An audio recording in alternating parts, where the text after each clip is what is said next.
Hello friends, welcome. This is Neetu Kumari. तो आज हम बात करेंगे बीएड जनरल सेकंड सेमेस्टर के प्रीवियस ईयर क्वेश्चन के बारे में, जो कि हमारा सब्जेक्ट का नाम है करिकुलम एंड अंडरस्टैंडिंग, पेपर का नाम है curriculum and understanding the discipline. ठीक है, तो ये हमारा है और इसमें ये यूसोल कैंडिडेट के बच्चों का ले, चाहे आप इग्नू से कर रहे हो, चाहे आप ये 20 सेक्टर में बीएड होती है वहाँ से कर रहे हो, किसी के लिए भी बीएड लिखा हुआ है, इट मीन्स कोई भी बच्चा इससे आइडिया ले सकता है कि किस तरह से क्वेश्चन फ्रेम किए जाते हैं।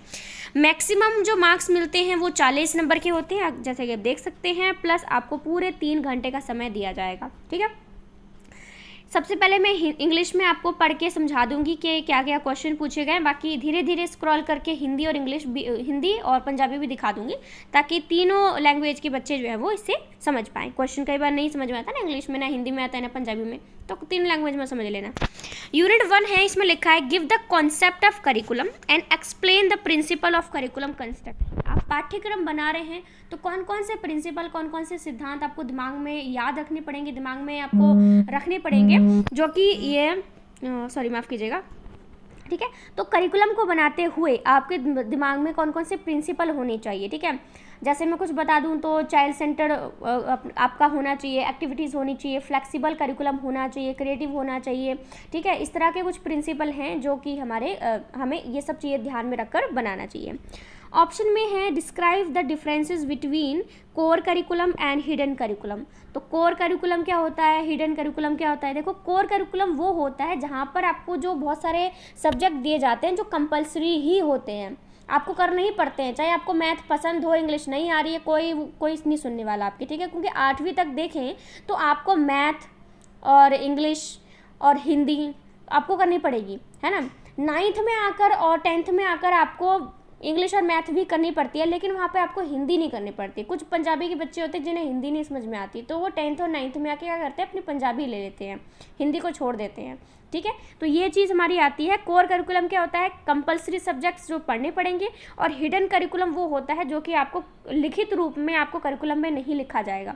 जैसे कि आपने गुड हैबिट आपने डालनी है। ठीक है, बच्चों को सिखाते हैं ना कि ऐसे ऐसे नेल काट के आना है, रोज़ सुबह ब्रश करना है, नहा के आना है। ये सारी चीज़ें आपको सिलेबस में पढ़ाई नहीं जाती, बल्कि सिर्फ टीचर के द्वारा सिखाई जाती हैं। तो इस तरह की जो चीज़ें आपको सिलेबस में लिखी हुई नहीं मिलेंगी और आपको अच्छी आदतों के रूप में सिखाई जाती हैं, वो हमारा हिडन करिकुलम होता है।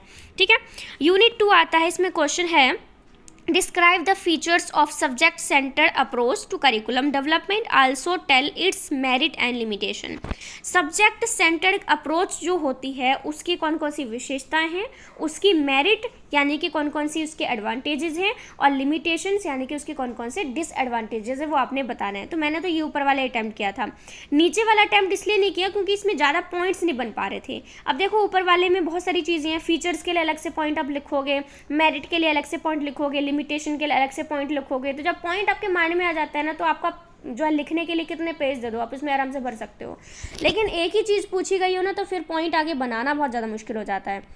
यूनिट 3 में लिखा है explain meaning and types of academic discipline, और फिर लिखा है फिर लिखा है explain how interdisciplinary approach to education affect school subject.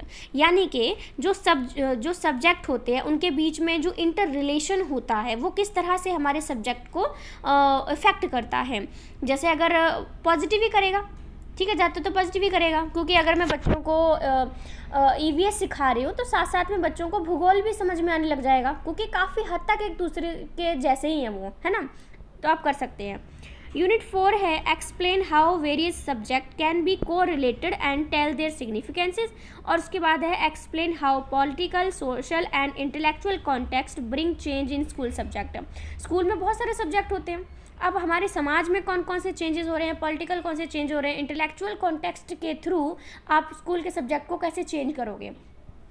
आप देखो, इसमें से कोई भी क्वेश्चन अगर आप मुझे बोलोगे ना कि मैं बना दूं आपके लिए, तो मुझे बेझिझक होकर बोल देना, या तो पूरा पेपर ही बोल देना कि आप मुझे पूरा पेपर की हर एक क्वेश्चन की वीडियो बना दो, लेकिन कमेंट आएगा तभी बनाऊंगी मैं। ठीक है, इसमें से कोई ऐसा क्वेश्चन नहीं है जो मुझे आता नहीं है। मैंने आराम से जो मुझे अच्छा लगा, जो लंबा खींच सकती थी, मैंने उसी को अटैम्प्ट किया हुआ है।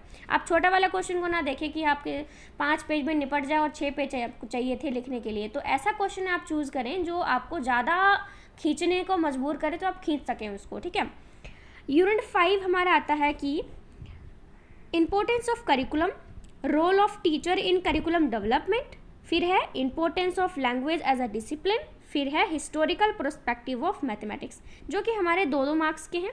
तो आपने एक एक पेज में निपटा देना है, ज़्यादा लिखने की जरूरत नहीं है, टाइम वैसे भी नहीं होता हमारे पास, ठीक है।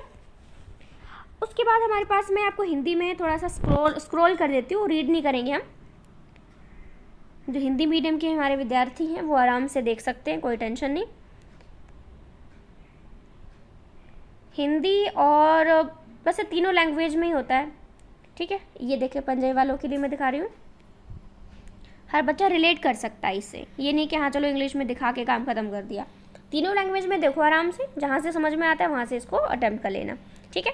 तो मुझे लगता है आपको अच्छे से समझ में आ गया होगा। और कोई क्वेश्चन नहीं समझ में आ रहा है, आपको नहीं मिल पा रहा है, मुझे कमेंट करके बताइएगा, मैं आपको दे दूँगी, ठीक है।